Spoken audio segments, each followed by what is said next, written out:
This webinar will discuss Building Format Plan maintenance. Building Format Plans are also known as a Building Unit Plan, or BUP, for schemes established before July 1997. If you need to confirm whether your plan of subdivision is a Building Format Plan, you can contact the Titles Registry Office to obtain a copy of your scheme's registered survey plan.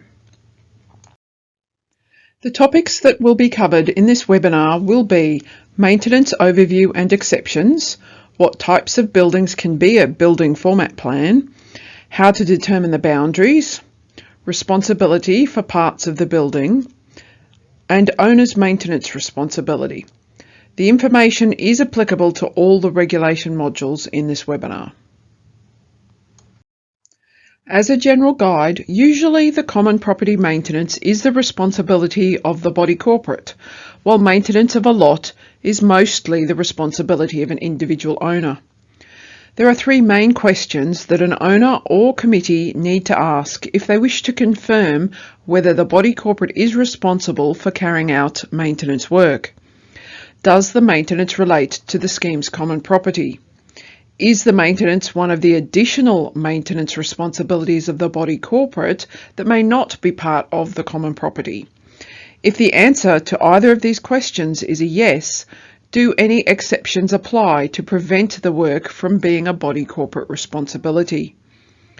We hope the following information will assist you in answering these questions and understanding the maintenance responsibilities under a building format plan. The body corporate is responsible for common property maintenance and most items that are located on common property. However, there are exceptions.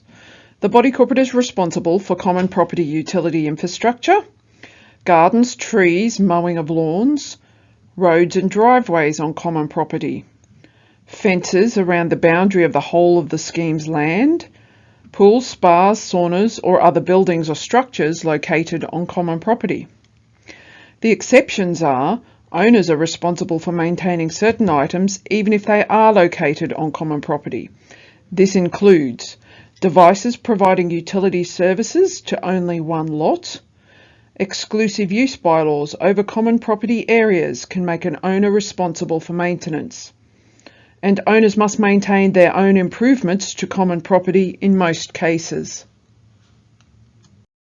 As the previous slide stated, while the body corporate normally maintains common property, there are some exceptions which make an owner responsible for maintenance of common property. Owners are responsible for maintaining utility infrastructure located on common property, providing utility services to only one lot. This includes hot water systems, including the system wiring and pipes, washing machines, clothes dryers, solar panels, air conditioners, television antennae, or another device providing a utility service to a lot. Improvements installed by an owner on the common property are the owner's responsibility unless the body corporate has voted to excuse the owner from the maintenance when authorising the improvement. Common property water meters installed after the 1st of January 2008 are neither the body corporate or the owner's responsibility.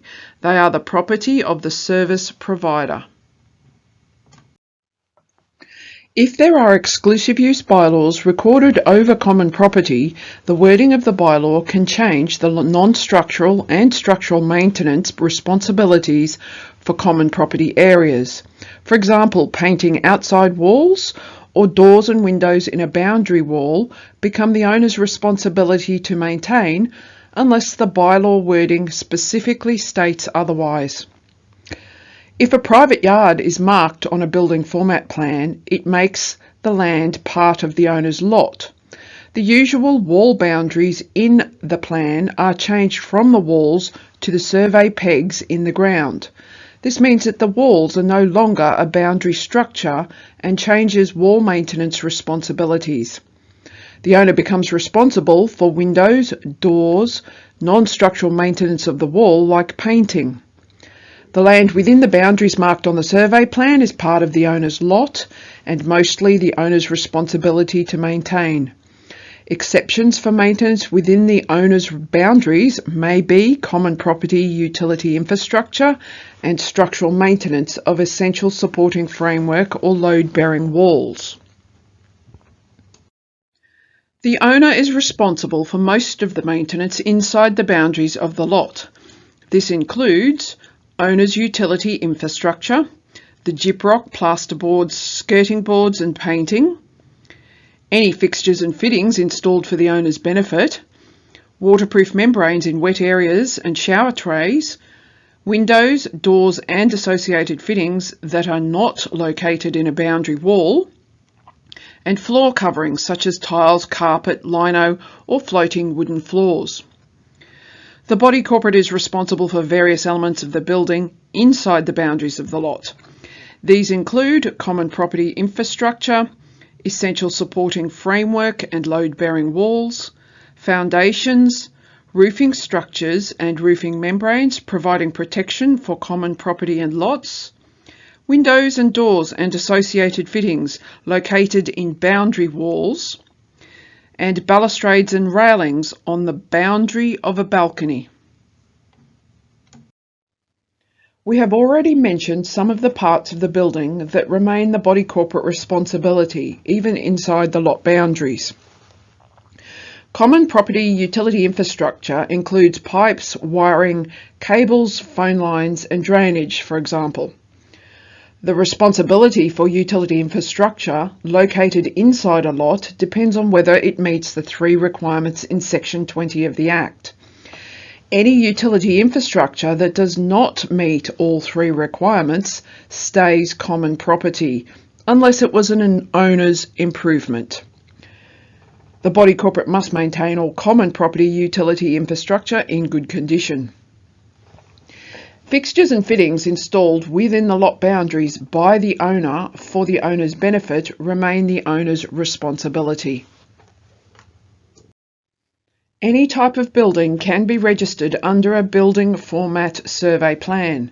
These types of buildings can include high and low rise multiple story buildings, townhouses with or without shared boundary walls, villas with or without shared boundary walls, standalone houses in an estate, or a duplex scheme. This is why you must confirm your survey plan type, as any building could be a building format plan. The first step to understanding the maintenance responsibilities is knowing what is common property and what is part of your lot in the building format plan. This depends on where the boundaries are. In this slide is an example of a building format plan, or a BUP. The survey plan gives a view of the boundaries from the top view looking down on the land and buildings. It shows level A for the ground floor and level B for the upper level of the townhouses. A general guide is that the darker or thicker lines are the boundaries of the lot. The boundaries are usually the walls or some other structural part of the building. Some lines on the plan may be paler, thinner, grey, dotted or dashed. These lines may define walls or parts of a building that are not a boundary structure. For example, looking at the plan of level B, the 2 smaller balcony areas are shown by lines that are paler and thinner than the dark thick line that mark the exterior walls of the building and between the 4 lots. These balcony areas are contained within the dark thick lines that mark the boundaries of lot 2 and 3 respectively.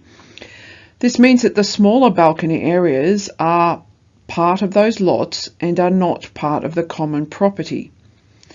You can see that the plan refers to the different parts of each of the lots on each level. Some plans show the square meterage for the inside and the balcony areas or the garages, plus the total of the lot square meterage.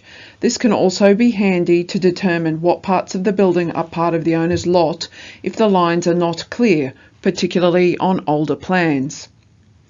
The body corporate may need to engage a surveyor to interpret the plan if required.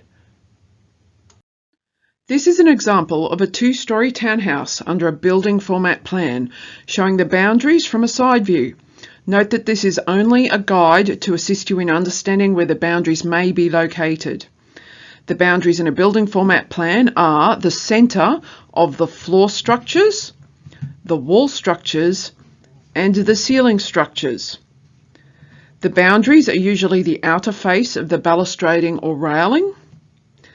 Posts under a balcony may define the boundary as they are a structural support element. And where the parts of the building that do not have a defined ceiling structure, the boundary usually projects out from the ceiling structure. There are many elements of the building that are the body corporate's responsibility to maintain. The body corporate is usually responsible for walls, soffits and eaves, doors and windows, common property balconies, parts of owners' balconies, roofing structures and roofing membranes, and the foundations. The next slides will cover examples of how the general rules about maintenance responsibilities can apply to these parts of the building in more detail. As the boundaries are the centre of the wall structures, the exterior half of the wall is usually common property. When it is common property, the body corporate must maintain the exterior of the wall in good condition.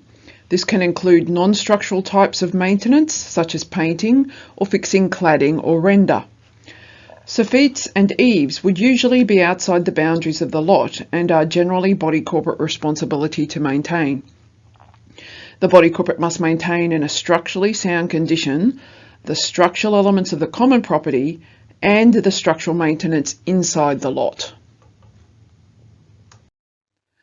The body corporate must maintain in a structurally sound condition all load-bearing walls and essential supporting framework inside the owner's lot boundaries.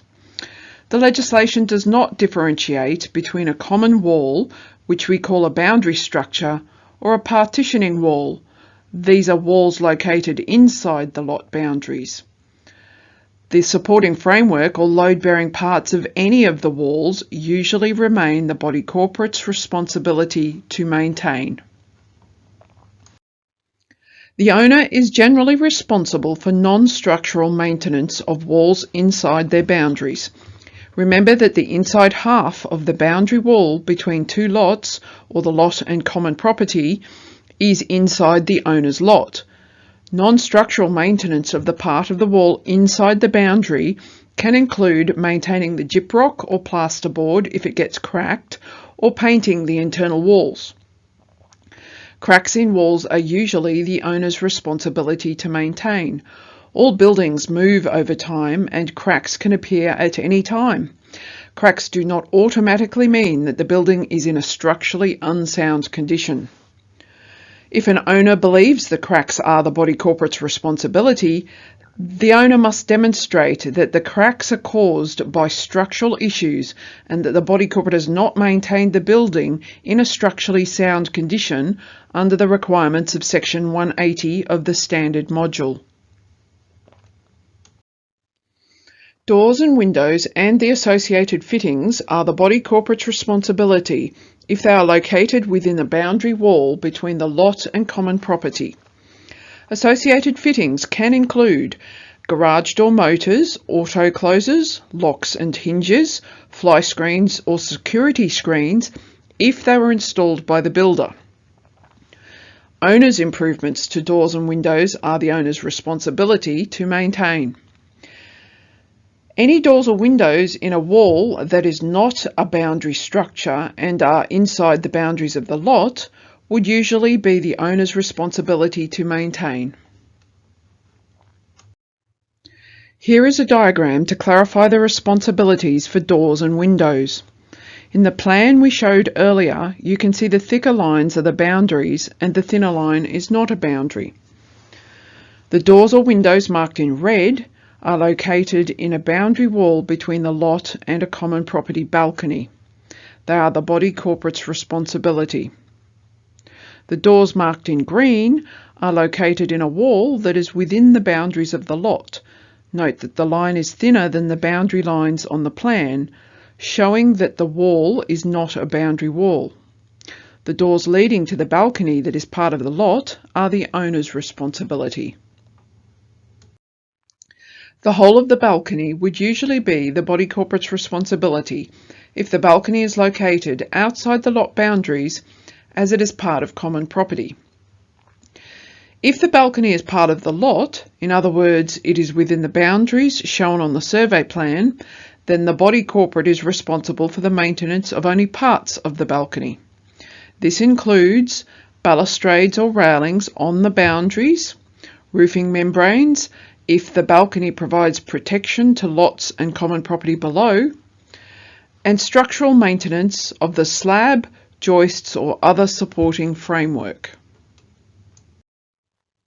Where the balcony is part of the owner's lot, the owner is normally responsible for the following.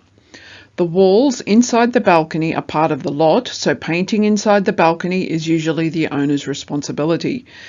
The doors, windows and their associated fittings leading to the balcony. The tiles and other non-structural maintenance inside the boundaries of the lot are also usually the owner's responsibility. Foundations located under the floor boundary would be common property and the body corporate's responsibility. Both structural and non-structural maintenance is a body corporate responsibility if the foundations are part of common property. If the foundations are located within the boundaries of a lot, non-structural maintenance is generally the owner's, and the body corporate is responsible for maintaining the foundations in a structurally sound condition. Roofing structures and the roofing membrane are usually located above the ceiling boundary structure, so in that case it would be part of common property. The body corporate must maintain roofing structures and roofing membranes in good condition generally, as well as maintaining the structural elements in a structurally sound condition. Sometimes roofing structures can form part of the lot. A balcony may have a roofing structure over the top of it, or a balcony could be a roofing structure to lots or common property below. The structural parts of a roofing structure located inside the lot boundaries will usually be the body corporate's responsibility to maintain in a structurally sound condition as well. Even inside the boundaries of the lot, the body corporate is responsible for roofing membranes, providing protection for lots or common property. If the body corporate must maintain the roofing membrane, the body corporate may have to cover the cost of lifting and replacing the tiles if the tiles are in good condition. If the tiles are in need of repair, the owner may have to contribute some or all of the cost of the tile lifting and replacement. The adjudicator stated in this order for Rutherglen a clarification of the responsibility for removing and replacing tiles depending on their condition. Maintenance of the tiles falls under the general rule that the applicant must maintain her own lot. If the balcony tiles are in good condition and the body corporate needs to remove those tiles to repair the waterproofing membrane, then the body corporate should also repair or replace tiles that need to be removed to rectify the membrane. However, if the tiles are not in good condition, then it would be appropriate for the body corporate to seek some apportionment as a result of the body corporate replacing old tiles with new tiles. In this order for Galileo Tower, the adjudicator explained the responsibility for removing and replacing the tiles with the same or modern equivalent. Normally, an owner is responsible for tiles on their balcony. However, to the extent that it was necessary to remove the tiles to enable the waterproofing work that the body corporate is responsible for, the body corporate would be responsible for replacing the tiles. If only a part of the tiled area needs to be removed to undertake work, replacement of all tiles in the area may be necessary if it is not feasible to match the tiles that have been removed. Any body corporate responsibility to replace tiles would arguably be only for tiles that are the same or the modern equivalent of the tiles that are removed, or tiles of an equivalent value to that. If an owner wanted different tiles, they would be responsible for any cost above the tiles that the body corporate is responsible for. A common issue that people get confused about is the difference between a roofing membrane and a waterproof membrane. Wet areas such as the kitchen, laundry or bathroom may have a waterproof membrane installed. As it sits on top of the slab or boundary structure, this type of waterproof membrane is located entirely inside the lot boundaries. It is not a roofing membrane. Older buildings may not have required a waterproof membrane under building codes at the time the building was certified. However, now building codes requires waterproof membranes in wet areas, so owners who are renovating will have to install a membrane or maintain one that was installed at the time of the build. To clarify the previous slide, adjudicators have stated that a waterproof membrane inside a bathroom, for example, is not considered a roofing membrane. In the order for the Dalgety apartments, the adjudicator stated, "However, I do not consider waterproofing within the bathroom of a lot can rationally be categorised as a roofing membrane."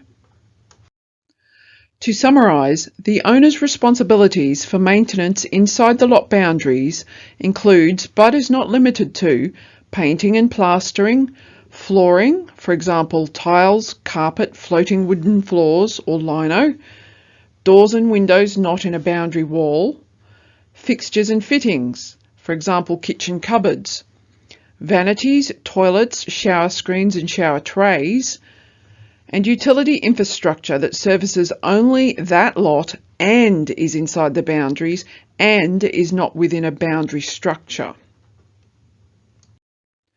You can find on this slide the details to contact the Office of the Commissioner for Body Corporate and Community Management.